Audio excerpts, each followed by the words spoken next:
sa atong pagtapos aning adlaw sa or mga panahon sa Paskos pagkabanhaw, gipahinumduman ta nga ang matarong musudong sa imong naong o Ginoo. Kanang ganahan ta musudong sa naong sa Ginoo basta matarong ta. Gilingay mong tupad na unsay ganahan imong sudongon, rosaryuhan o TV. Ana. Dias rosaryuhan namang naong dias Ginoo. Unsay ganahan imong sudongon, Bible o cellphone. Ana. Unsay ganahan ninyong sudongon kamong mga bana, naong sa inyong asawa o naong sa artista nga siksi kayo. O kana unsay sudongon sa pare, naong sa Ginoong gilansang sa krus o naong ana ba? Ang naong sa Ginoo mga igsoon, anaa diha anha nato makita sa atong kasing-kasing. Tingali naata sa prisuhan, gipriso ta sama ni Pablo diri sa unang pagbasa, gisgutan nga gipriso siya og hangtod gyud gani nga siya gipatay, pero gasigi siyag sangyaw bisag naa siya sa prisuhan, nagsigi siyag sangyaw sa Ginoo. Ngano man nakita man niya ang Ginoo diha sa iyang kasing-kasing. Mao bitaw nga kanang atong makit-an, ato man gid ang isulti basta natin makit-an. Ako gani moanha kog balay, moingon dayon sila, Pader, nabi ako'y makit-an dias babaw. Unsa may makit-an? Dakong lawas itom. Diha say bata ningon, Father, I'm afraid. Nako, ngano man in English man siya. I saw black lady. Nako, adi kay nakadlokan ang black lady kanang white lady. Basta natin makita ato ginang isulti, bisang ka na makita sa tong damgo, daghang magani kay mo text nako, Pader, ang nakita nako sa akong damgo ba na ay bitin. Nya ang bitin, Pader, akong gipatay. Nya pagkataon-taoran, Pader, nabuhi man, Pader. Unsa may pasabot ana? Nako, ambot lang, ikaw may nagpatay bitin. Ganahan kita mo sulti basta natin makita, labi na gyud ang atong makita talagsaon.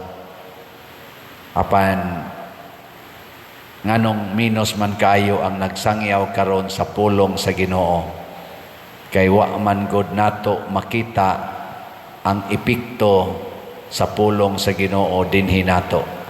Muna ugma mao man ang Pentecostes, ihangyo nato sa Espiritu Santo nga makakita unta ta sa epekto, masinati nato ba kanang itawag nato faith experience sa pulong sa Ginoo.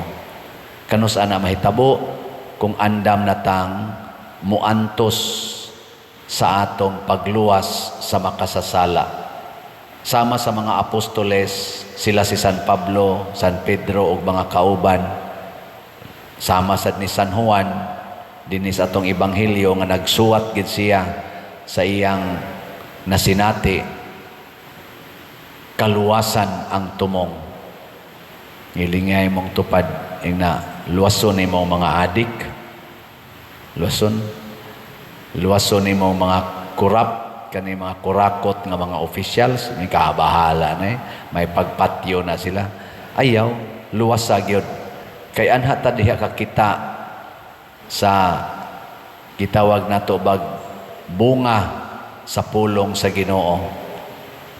Si San Pablo manlulutos ni siya. Tungod kay gapuyo man sa pulong sa Ginoo ang iyang gilutos, na-converted siya og nahimo siyang lig-on nga magsasangyaw sa pulong sa Ginoo. Kita nga nakakita og ingon ana ba nga usa ka tawo porting buangona unya sa siging paminaw niya sa pulong sa Ginoo mag-usab, malipay tayo makaingon tag gamhanan gid ang pulong sa Ginoo, no?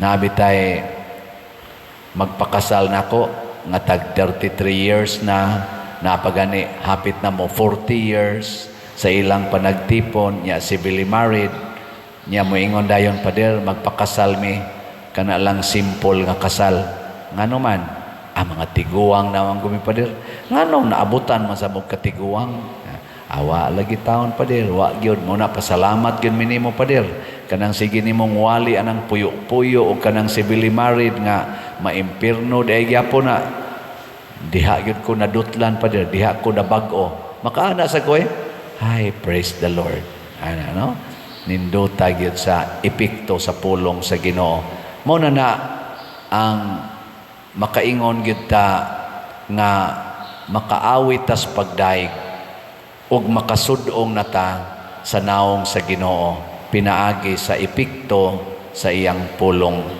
dinis atong parokya nabag-o ning atong palibot na natay natukod nga mga nindot nga mga facilities sama ng atong kumbento kaning atong simbahan napay daghang tukuronon napay utang bayaronon pero kung magsige lang gitag practice sa pulong sa Ginoo masettle ra gining tanan ngana no hinaot paunta sa inyong balay makasud-ong nasad mo sa naong sa Ginoo pero ang requirement unsa to requirement ang matarong o kinsa may matarong ang nagsunod sa pulong sa Ginoo